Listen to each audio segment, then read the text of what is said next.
Greetings.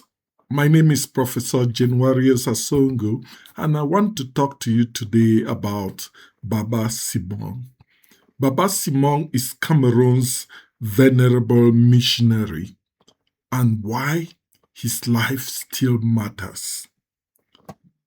Who was Baba Simon? Why decades after his death do Catholics in Cameroon and around the world continue to speak about him with such admiration? And why should a missionary who spent most of his life among one of the poorest and most marginalized peoples in Cameroon matter? Not only to Christians, but to Africans as a whole. These are the questions I would like us to reflect upon today. For many people outside Cameroon, Baba Simon is little known. Yet, within the Cameroon Catholic Church, his reputation continues to grow. In 2023, Pope Francis officially declared him venerable, recognizing that he lived a life of heroic virtue. This was an important milestone in the Church's process of canonization. Many people misunderstood what this title means. Being declared venerable does not mean someone has already become a saint.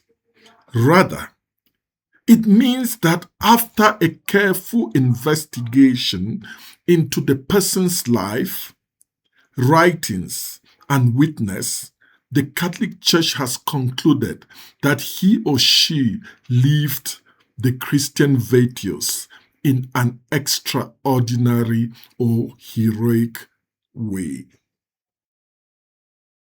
The journey normally proceeds through 4 stages. The first, a person is declared a servant of God when the church officially opens the course for canonization. Second comes venerable, recognizing heroic virtue. The third is blessed, usually following the recognition of a miracle attributed to the person's intercession. Finally comes sainthood, which normally comes after a second authenticated miracle. Baba Simon has reached that important second stage. The church is saying to the world, here is a life worthy of imitation. That alone should make us pay attention.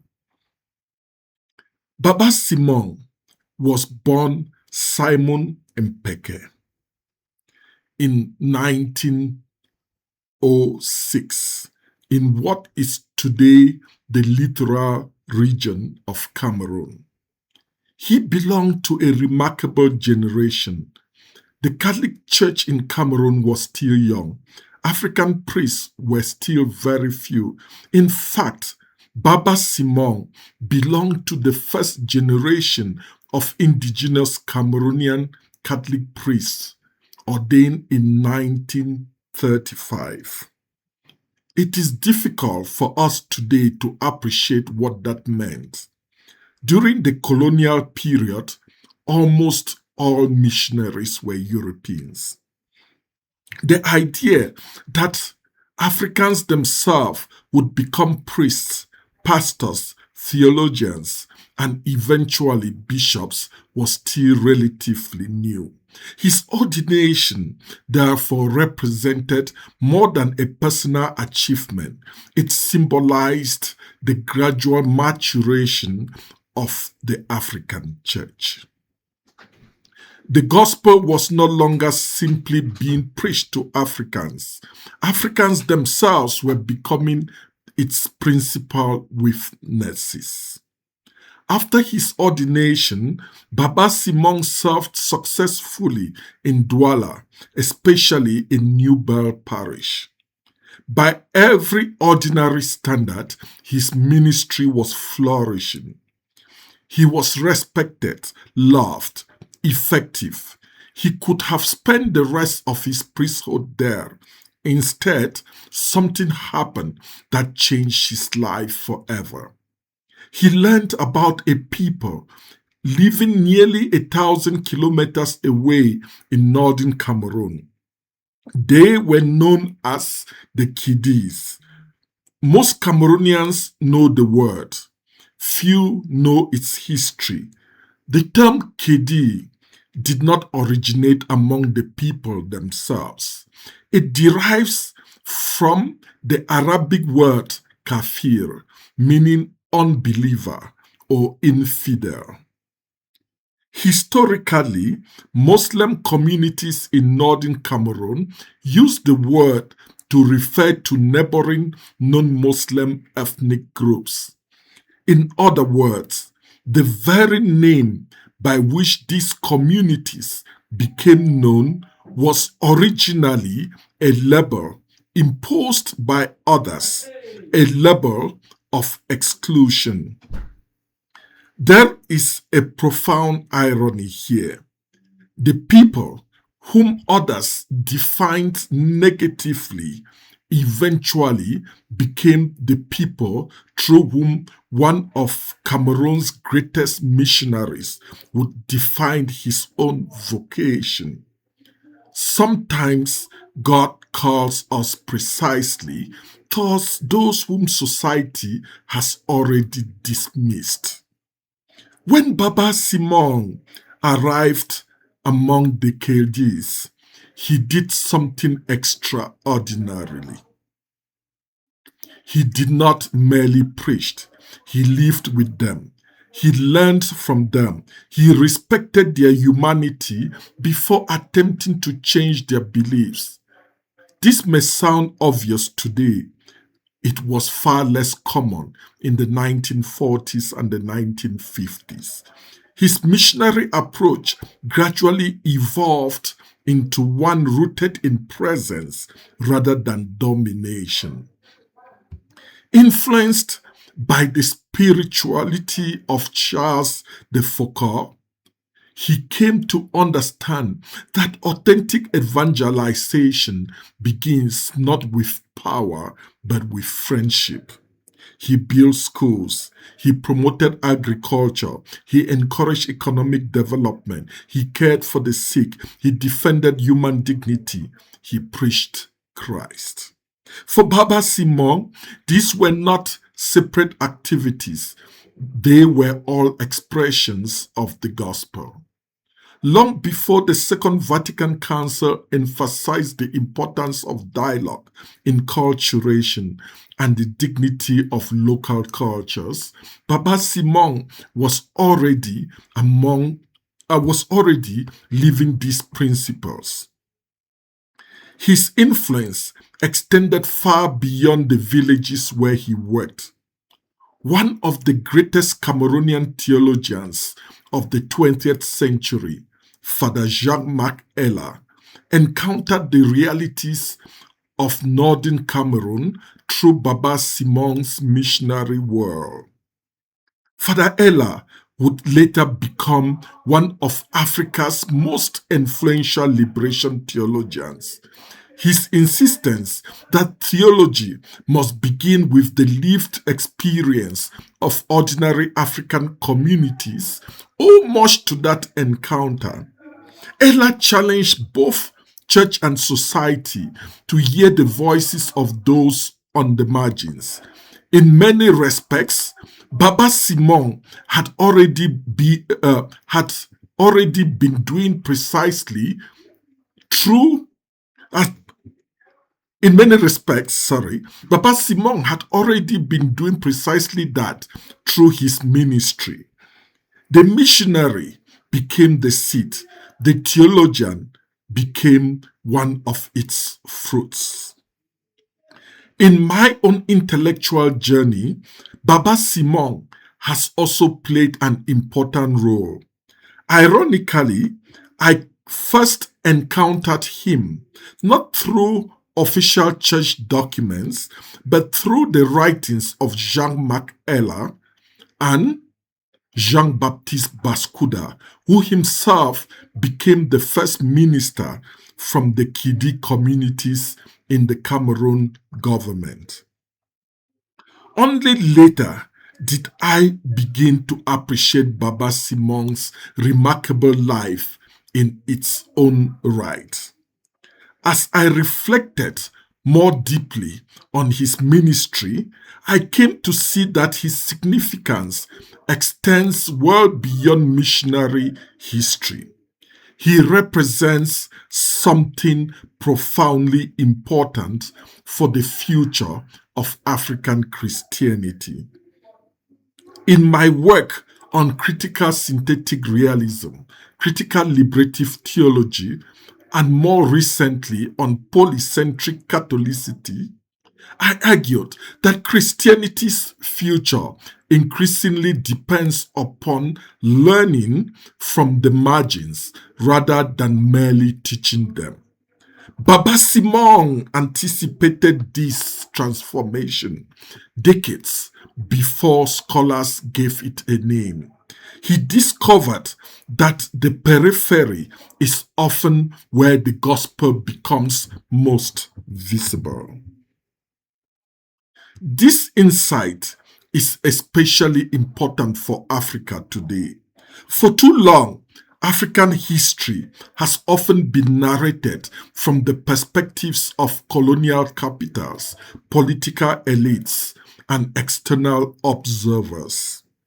Baba Simon reminds us that history can also be written from forgotten villages, from communities without political power, from those whose names scarcely appear in national textbooks.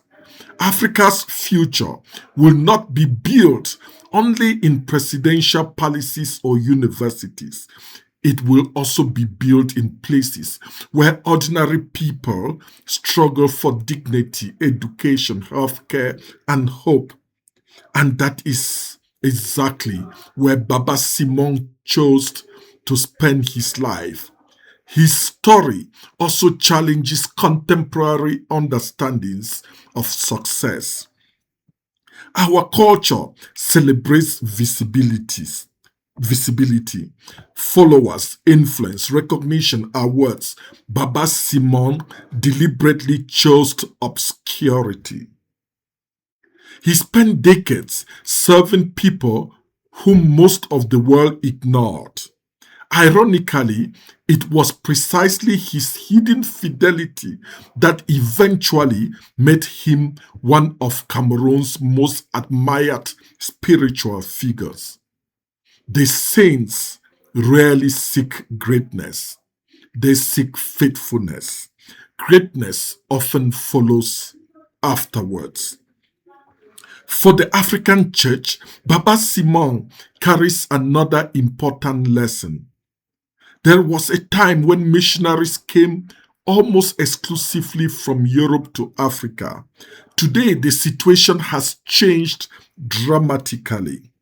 African priests, religious, and lay missionaries now serve throughout Europe, North America, Latin America, Asia, and Oceania.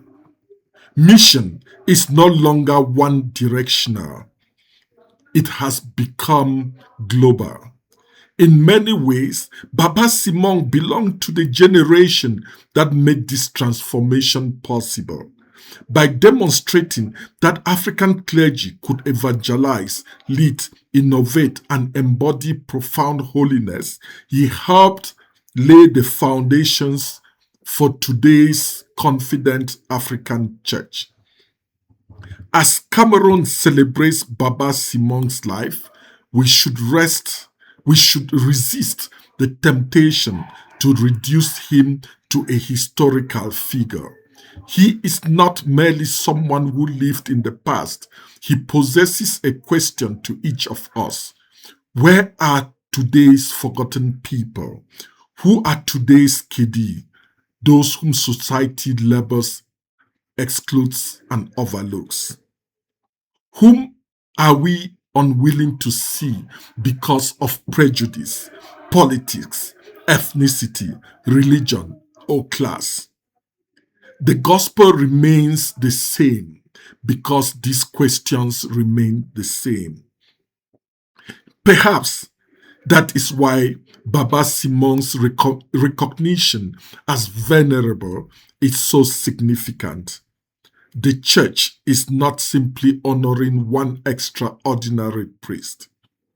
It is affirming a model of Christian discipleship that Africa desperately needs today. A discipleship rooted in humility, service, dialogue, justice, and unwavering love for those at the margins. His life reminds us that holiness is not measured by fame, it is measured by fidelity. Not by how many people know our names, but by how many people encounter the love of God through our lives. And perhaps that is Baba Simon's greatest legacy. He transformed a people whom others dismissed. But in doing so, they transformed him as well. Together, they revealed a deeper truth about the gospel that whenever we walk towards the forgotten, we discover that Christ has been there before us. I am happy and proud to have walked the footsteps of Baba Simon when I did a short pastoral work in Viri or Jaguar Diocese. And it is befitting that Baba Simon, one of the very first Cameroonian priests, has become Cameroon's first venerable and likely Cameroon's first saint. Thank you. May the life of Venerable Baba Simon, also known as Simon Mpeke, continue to inspire Cameroon, Africa, and the universal church. Thanks.